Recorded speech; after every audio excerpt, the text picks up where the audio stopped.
Hey everybody, it's Mr. O. Today I'm going to be going over a resource that we're going to be using here in the classroom this year. This one's called IXL Learning. So it has a comprehensive K-12 curriculum for math, language arts, science, and social studies. This will allow you to go in many different grade levels and practice different things, review, and also work ahead depending on how advanced you are in those subjects.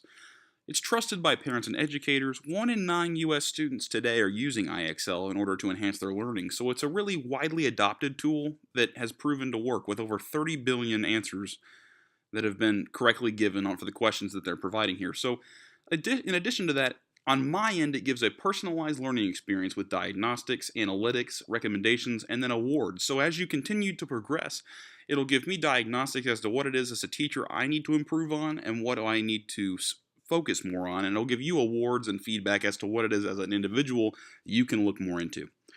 So in this case, we're going to go down to our grade level, 3rd grade, and it's going to give you several different options here. The first is math, and then it goes to language arts, science, and social studies. These are the 4 subjects that they have material on in the 3rd grade level. So in this case, they've listed each skill and the amount of skills that they have been able to be tested for each one. So in this case, we're going to use math. There are 370 skills within the math subsection in 3rd grade, so there is plenty of material on here for you to use and utilize, work ahead, review. Like I said, it's at your own pace, so you're able to really get into how it is that you will be able to learn better. So in this case, it's broken down into several different subcategories like numbers and comparing, division fluency, and understanding fractions. In this case, we're going to take it nice and easy and use A1 as in our example. This one is going to be able to determine whether or not you're able to differentiate between even and odd numbers. So the first question is 97 even or odd? So we know that 97 is not divisible by 2 in an even capacity, so it's going to be odd. So we're going to go ahead and click odd and then submit.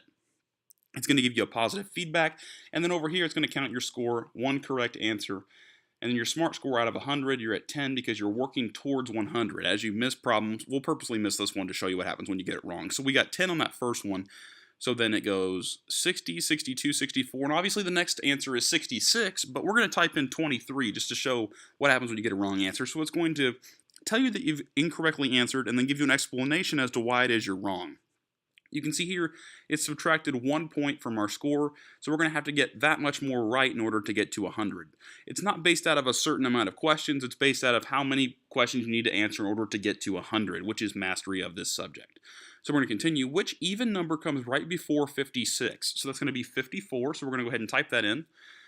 It'll give you a super, and then it adds 10 back. So you can see now instead of 20, we're at 19 because we missed one. So now we're going to see which odd number comes right after 18. That's going to be 19. We're going to go ahead and submit that, and it's going to show that correct. And based on the amount of time we take to answer, also depends on how many points we're given. So we took a little longer to answer that one, so that gave us 9 points as opposed to 10. So no matter what it is, whether right or wrong, time is going to be a factor as far as your mastery. So it's going to account for all of the different things, including questions answered, time elapsed, and your SMART score out of 100 in order to determine if you really understand that subject. Once you get to 100, you have a pretty good understanding of that subject, and it's pretty safe to say that you're ready to move on to the next one. This has been Mr. O going over IXL Learning. I hope you guys enjoyed the video. Please comment below if you have any questions, and I'll see you in the next video.